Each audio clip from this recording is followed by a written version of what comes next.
Thanks to everybody for taking time out of your day to come on this call. These calls have been super beneficial to the program.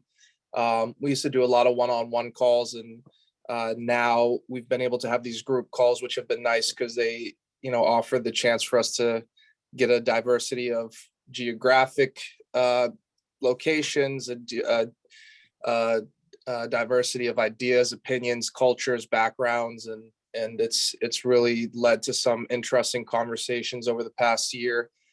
We have officially, as of April 1st, been franchising for 12 months, and we just submitted our 2022 FDD yesterday, actually. So we're really excited about that. But I'm going to go a little into the background of how I got to where I am, and then we'll talk a little bit about why, the why and the when and the how, what makes us different, and then we'll go straight into Q&A, because that is what I think is the best way to get questions answered that are specific to the individuals on this call. So I'll keep my background short.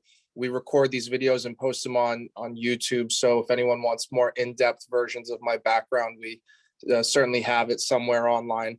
But to make a long story short, my background is in finance. I started out in retail banking, moved to brokerage with TD Ameritrade, and then moved to asset management with Merrill Lynch, and then lastly, T. Rowe Price. I kept moving from place to place, wondering what was the reason why I kind of had a wandering eye. But I thought to myself, I'd always been entrepreneurial. I was always kind of a merchant, always selling things. And so I thought to myself, if I had a business on the side, I would, probably stop with the moving around so much. And so I wanted to look at businesses that I thought I could run simultaneously to my pretty exhausting finance career. I was really invested in my career. I had several licenses, 7, 66, 63, insurance, annuities, etc. And so I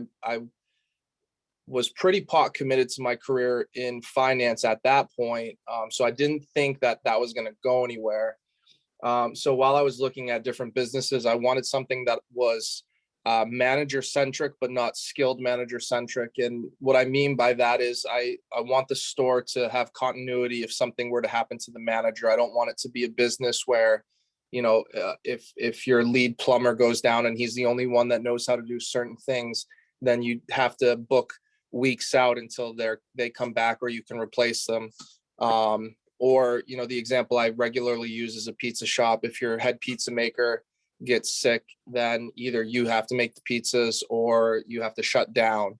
And so I wanted to look at businesses that I thought had a manager model that could run the store, do scheduling, do inventory, do all that stuff. But also, if that manager gets sick or leaves, the continuity of the store doesn't get massively disrupted, because the full-time employees, for the most part, will know how to run the business as they would do on the manager's day off. So the quick lube space was interesting. I view it as a quasi utility, meaning that every car that's on the road that's not a Tesla requires an oil change or a fluid exchange of some sort, and everyone needs to get it done. So it's residual in that nature. And it's necessary. It's not, it's not optional. So there's 350 plus million registered vehicles on the road. And currently the pace of people who want their oil changes done for them outpaces the growth of electric vehicles. So that is something that is a statistic that we found recently that we're going to start sharing as well, because that's usually one of the top questions we get when we go into these questions is, what do you think about EVs? What do you think about the changing climate of vehicles and internal combustion engines? So we opened up our first store in Harrisburg, had success there, opened up a second store in Dillsburg, which is a town of 6,000 people. That was kind of to validate the model in terms of the size of the town. And then the third store was in Chicago, and that was to validate that the store could be run almost fully absentee.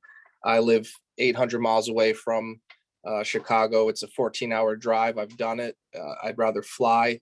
But for the most part, I don't have to go there at all. I haven't been to that store in a while, and it runs really well. So embedded into the DNA of this company very early on was the ability to run this passively through third-party resources, through standard operating procedures, and different functions of that nature. So in any case, we scaled to 10 stores. We've always been a consumer-facing business. We've tried to tackle what I thought were the biggest problems that consumers were facing in our space. I believe that most great businesses are born out of solving a consumer need.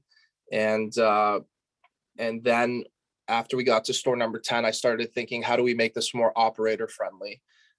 Because it seemed to be an inherent problem tied to the consumer problem, that the larger players in our space were more catered towards private equity and, family offices that were institutional buyers that would open up portfolios of quick lube chains. And then if they had a couple stores that outperformed, it paid for the rest of the portfolio. And then that trickled down into the service that was provided. And so my thought was, if we could create a model that is more operator friendly, get the people involved, get the operator involved, then at scale, we can have a better service overall. We had our first franchise open on April 1st, actually, in Mesa, Arizona. It went really well, and we're really excited about that. We have several that should be opening in Q2. And then, and I think that the model resonates really well with people, and that's why these calls have become popular. And we've been able to sell a lot of franchises because of the model itself. So if we could we can go right into Q&A right now. If we could keep the questions as macro as possible. We do go into detail at our Discovery Day, which everyone on this call is invited to. We hold it once a month, and the Discovery Day, we kind of get into the secret sauce. But for the purposes of this call, I can answer pointed questions, but if it's something really specific, I'll defer to our Discovery Day. So I will let Michael and Kris curate questions, and we'll kind of just go round robin. And I'm pretty open today, so I should be able to go past 11. Great. Thanks, Costa. Kris, are you okay if I work this and just move across my screen?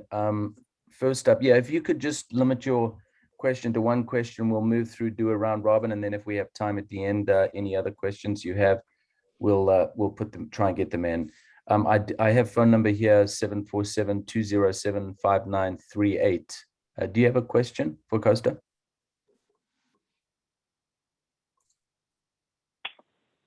I do not right now. Oh, okay. Thank you. 703-399-1435. Hey, Mike, it's Scott. Not just yet. I may hear over the course of the call, but not yet, buddy. Thanks. Oh, okay. Thank you. Ryan, I see you up next. Do you have a question for Costa?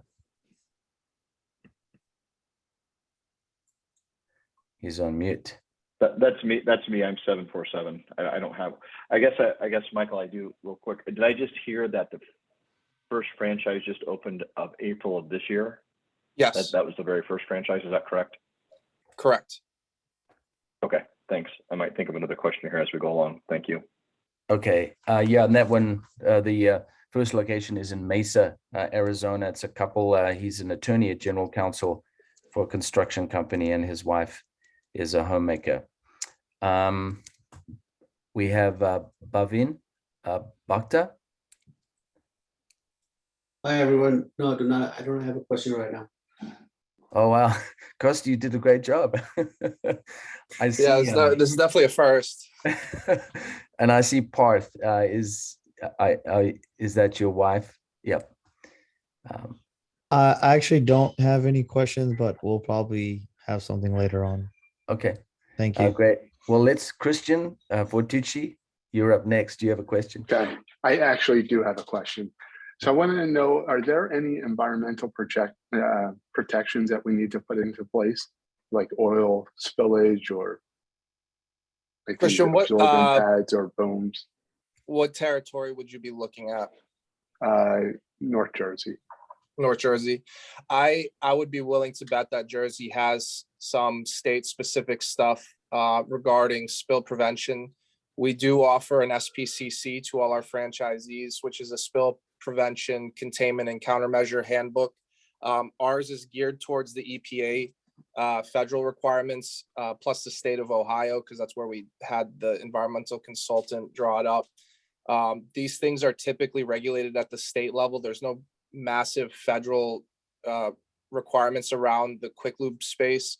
The oil that we use is not a hazardous material. It's, motor oil is at its core essentially like your chapstick. It's just less viscous. It's, it's a lubricant. So it's not having these additive packs that gasoline and kerosene and the chemicals that laundromats use that can cause massive problems. Now, that being said, in certain states like California, there are requirements for the tanks to have a secondary containment measure, or they have to be resistant to a certain level of earthquake. But I would be willing to bet Jersey probably has some requirements, and we can definitely look into that. We designed our building and our model in a way that tries to eliminate any of those, contentions that a local government would have. All of our products are above grade. There's, I learned very early on that local governments are not the most nuanced people. And so often they don't distinguish between below grade and below ground. And so the traditional quick lube model, the tanks have been below grade, but not below ground. And I've had to deal with fire marshals to kind of explain that to get our certificate of occupancy. But our products, we use gravity tanks that are above grade. So that's just an additional, measure. Our pit itself is a self-contained unit itself. We've designed the pit in a way that it should contain any spill. Now, if it's a local area that requires a drain system in the basement, that kind of defeats the purpose of the containment unit. But for our most standard building, it's a secondary form of containment. And then I feel like it was New Jersey. It could have been New York, but I know that there was some legislation around charging the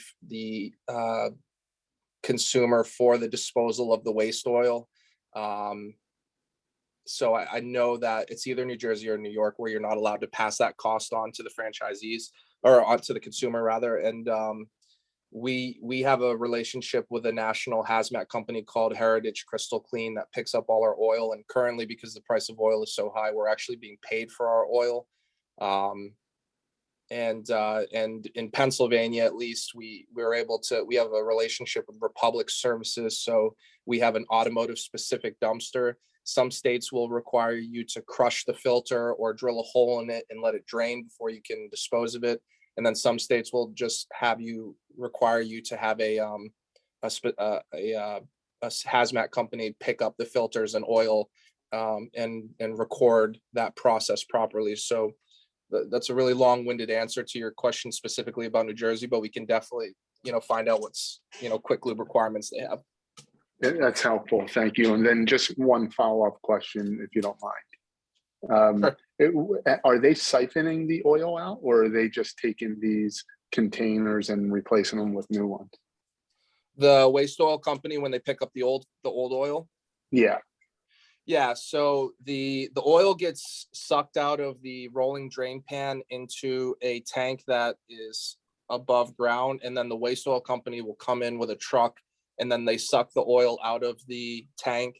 They are bonded and insured. They are responsible for the remediation of the waste oil in the tank. So if they were to, for whatever reason, drop the hose while they're sucking the oil out of the tank and it spills all over the place, that would be their responsibility.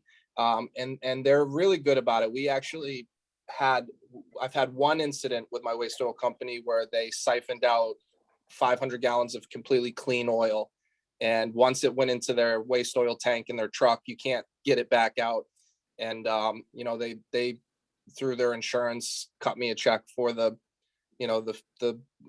for however much it was, and it was a very seamless process. So there's good companies, and then there are like kind of run of the mill fly by night shops that will take the waste oil and they sell it to like asphalt companies and do whatever they do with it. But there are definitely some operations out there that are not as reputable, but we try to stick to the larger ones like Heritage Crystal Clean, Clean Harbors, Safety Clean, and Heartland, out of the Heartland area, like Illinois, Ohio, Indiana, etc. Got it. Thank you. I appreciate your responses there. Well, I think we went through the entire group. Anyone else have another question for Costa? Hey, Mike, this is Scott Volker. Good morning. Just a hi, question for Scott. Costa is first franchise opening just actually a few days ago, and then a couple more coming in the second quarter. Just wondering the overall confidence level that you have with as it stands right now with the numbers, the financing, and the numbers associated with the business overview and your latest FTD item number 19, the numbers that are in there and how you expect those to play out. Since, like you said, it's really in its infancy, and those are the numbers that are presented. Yeah. So our 2021 FTD, we specifically chose 4 stores that I thought most represented the model that we were trying to sell. They changed the rules for 2022. The FTC, that is the governing body for franchises, they changed the rules to any store that had been open for 12 months has to be reported. And so we just, I've been back and forth with my attorney the past 2 weeks, making sure that this was done right. We decided to just put every single store on the FTD regardless, just to make it easier. But we had some really high performing stores that were not on the 2020 FTD because they were either attached to a car wash or in Illinois. Illinois is a big fan of auto malls that are like these places that have, a European shop and a muffler shop and a sound and visual shop, et cetera, et cetera. And then the end cap is usually an oil change shop. So we didn't include those stores because I felt it didn't represent the model. Our 2022 numbers are very robust. And then in 2023, the franchise units will be reported as well. So we won't have any franchise units on for the FTD that was just filed on yesterday. But we can have you speak with the franchisees that are about to open. We have a few that should be in the next month or so: Gulfport, Mississippi, St. Albans, West Virginia, Warren, Ohio.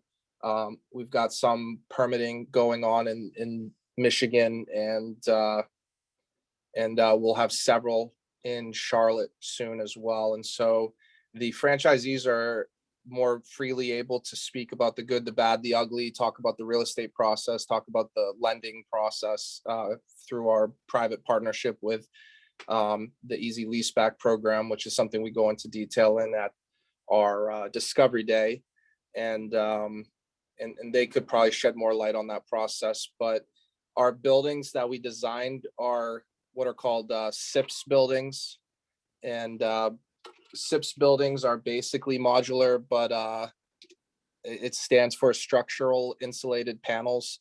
We have a warehouse in Holland, Michigan, where the buildings are going to have all the components put together in a kit, and then it's delivered by truck to the site and then assembled on site. We have capacity to build 5 of these 5 of the kits per week. And then we have the trucking capacity at the moment to get 5 buildings out per week. And so we want to try to avoid any kind of bottleneck there. But we have sold 75 territories in the past 12 months. And so given any, at any given time in the permitting process, the states are so backed up right now. But if, we coincidentally have 10 release at the same time, then that could easily create a bottleneck. But we're trying to get in front of that by having the buildings made before having to be ordered to the site. We're additionally dealing with some supply chain issues, which I know everybody's sick of hearing about supply chain. Most people have gone their entire lives without hearing that phrase. And the first time I heard it was when I got my MBA. And that was also the last time I heard it up until last year. And now it's in the news every single day. But, right now, garage doors, overhead commercial garage doors are 25-week lead time. And that puts a huge problem in place. And so we actually ordered $250,000 worth of garage doors to see if that we could, have the manufacturer bump us up in line by placing a large order, and hopefully we get those sooner than 25 weeks. But that is kind of the headwinds that we're dealing with right now. I appreciate that. Yeah, I think that you actually answered my. I think someone answered my next question, which was the supply chain impacts, especially on 75 territories in the last 12 months, and what that anticipated delay would be with that kind of a backup.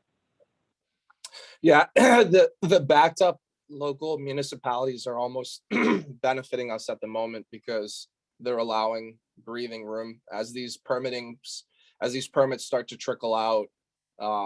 It provides a little gap almost, but in very normal times, when there isn't a shortage of truckers, when there isn't a shortage of components for things like garage doors, we should be able to produce these at a much faster rate, and we have the warehouse space to hold more of these buildings. And so things should be free. Well, it would be speculation for me to say that because so much metal comes out of Ukraine and Russia, and we really have no idea what's going to happen there. But as far as where our oil and filters are made, those are all domestic, and so we've never had any issues getting our main cogs, which is the oil and filters. We haven't been hit as hard in the labor, the Great Resignation, as people are calling it, so that hasn't been a problem. But new construction is definitely difficult right now, especially with the climate of the real estate market, where some of these commercial brokers are able to, do deals that get them commissions way bigger than what our, deals are looking for. And so they're kind of the gatekeepers at time. And when you're trying to find a $2,000 a month ground lease, there's not a lot of juice in that deal for the brokers. And so we've got to stay very vigilant with our master broker to make sure that we're staying on top of these things, because we found that, sometimes our offers are not even being put in front of landlords and decision makers because the brokers are just so busy with all the other deals that are happening in the world, whether it's residential or large commercial. But that's been softening up lately. That's been, we're kind of pulling back to a more normal commercial real estate market. I can't speak to residential, but it seems as though things are normalizing in commercial. Thank you. Appreciate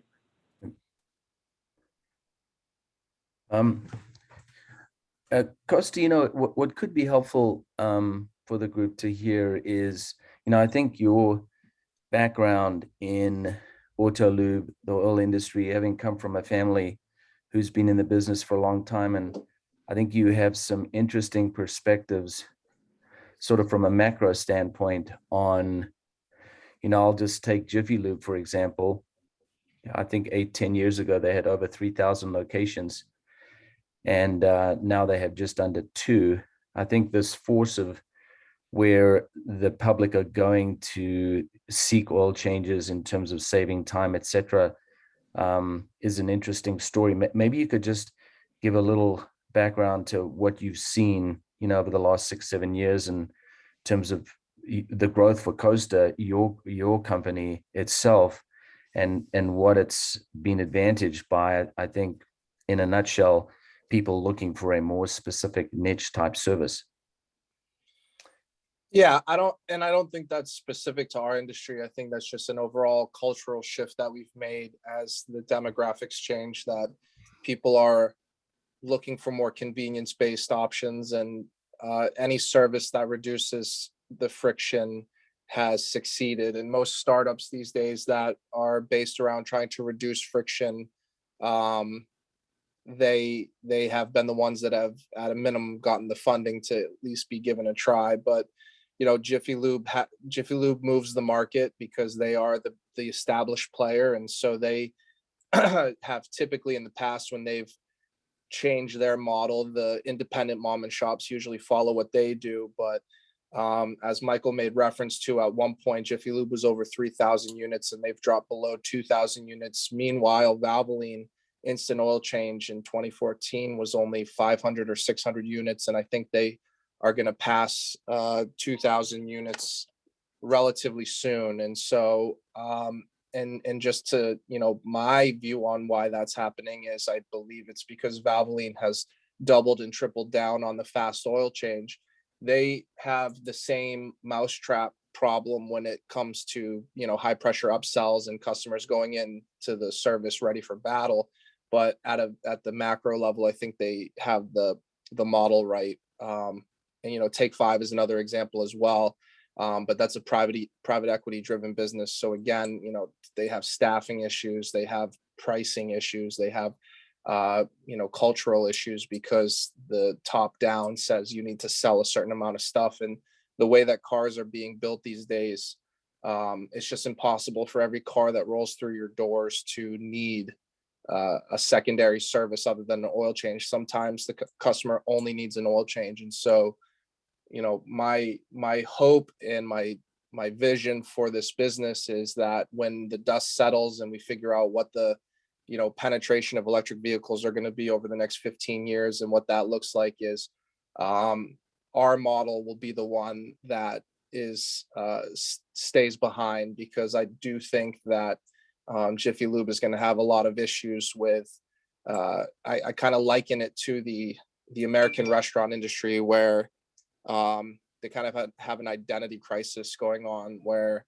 what makes you pick Applebee's over Chili's over TGI Fridays, when you have no brand equity to separate between them, then you get to a race to the bottom on pricing. And so if Jiffy Lube becomes just another Meineke, Monroe, Pep Boys, Mr. Tire, etc., then I think they're going to have problems on their hands, especially as they shift into having to hire more skilled labor, higher expense labor to do the services that they're trying to do, because the alternative is to have non-skilled labor perform those higher liability services, and then you kind of crossing your fingers and holding your breath that someone's tire doesn't roll off while they're driving away.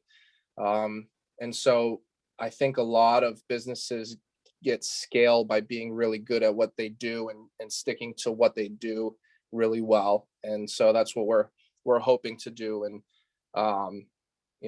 the building itself is kind of the crux, because if it costs $1 million to build a quick lube building, then there's no quick lube industry, because there's no that's an expensive mortgage. When you have inflationary issues like this, 20% of $1 million is a lot more than 20% of a $300,000 building. And so while no one is immune to inflation, if we can control our overhead a little bit better than when we go through these times of inflation or supply chain issues, or one crisis after the other, one that flies under the radars. We had the lumber crisis that everyone forgets about. It just seems like every quarter there's a new crisis. But we hope to mitigate those things and come out a little bit better than everyone else by just kind of keeping it simple. Thank you. Any more questions from anyone in the group?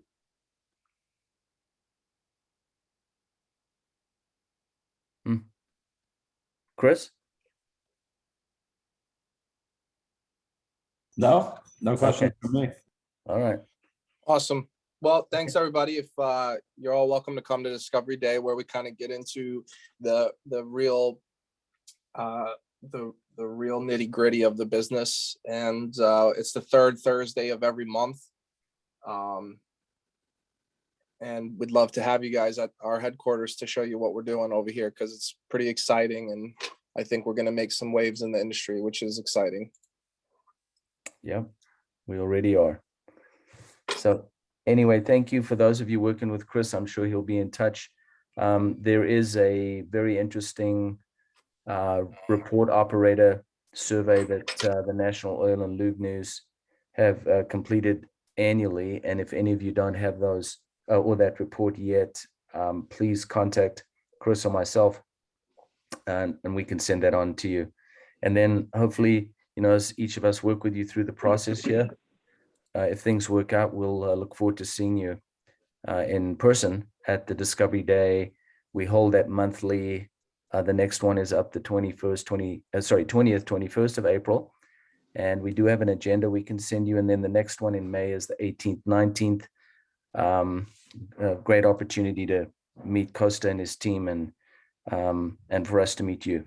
So anyway, thank you for joining us this morning. Thanks, Michael. See you, Thank you. Kris. All right. Thanks, guys. Thank you. Thank you guys.